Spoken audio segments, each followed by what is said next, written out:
Les Blancs, ils ont repris leur bateau, puis ils sont revenus 40, 50 ans après. Puis ils ont rencontré Teshwa. C'était pas le même gars, mais il racontait les mêmes histoires, de la même manière. 40, 50 ans après, un troisième Teshwa qui racontait les mêmes histoires, de la même manière. Les Blancs, ils n'ont rien compris, ils ne comprenaient pas. Un gars comme ça qui revient 3 fois, ben, pour eux autres, c'est la résurrection. Puis dans leur religion, il n'y a rien que le petit Jésus qui peut faire ça. Les Blancs, ils n'ont pas compris. Teshwa, c'est le gars qui parle. C'est le conteur. Mais ce n'est pas lui qui parle.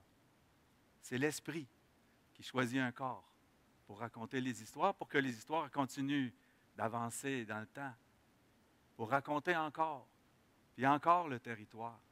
Comme quand toi, tu me racontes l'histoire de Cyrénus. Tu sais, nous autres, on n'a pas le même rapport au territoire. Le territoire, on ne le voit pas de la même façon que vous autres. Toi, tu l'appelles comment ton lac, qui me demande, Richard? Ben, je dis, moi, c'est le lac Lamotte. Il part à rire, puis il dit, ça, c'est le nom que vous avez mis sur la carte. Nous autres, on était des nomades. La rivière, le lac en avant de chez vous, c'était un chemin. On voyageait par là. On se voisinait par là. Mais on chassait dessus. On trappait. On pêchait. On occupait le territoire, mais il ne nous appartenait pas. On était des nomades. Tu sais, chez nous, ça pouvait passer des grands après-midi à boire du thé et puis à se raconter ce qui s'était passé à telle ou telle place.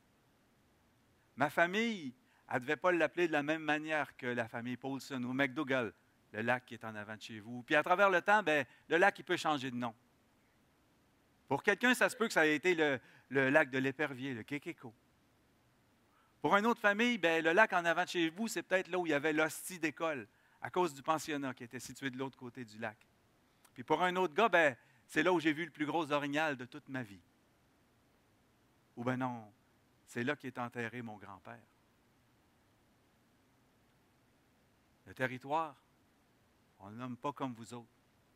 Toi, quand tu veux que je te dise un nom, rien qu'un pour le lac, ben, tu penses comme un blanc. Ben, je suis parti à rire, j'ai dit c'est peut-être normal. Avec mes ancêtres français, irlandais, je ne suis pas un nomade, moi. Par rapport à la terre, par rapport au territoire, ben, j'ai plus une mentalité de paysan.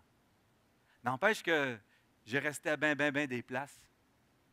Puis un jour, j'ai décidé de venir m'installer ici, en terre Anishinaabe, en pays d'Abitibi. C'est ici que j'ai décidé de planter mes racines. Fait qu'il me dit, tu l'appelles comment, ton lac? Ben, je peux peut-être l'appeler là où je plante mes carottes. Ou bien non, là où j'ai planté mes racines. Et puis à Richard, j'ai dit, puis à partir d'Astor, je pense qu'on peut l'appeler là où on se partage des histoires. Kitchimigwich.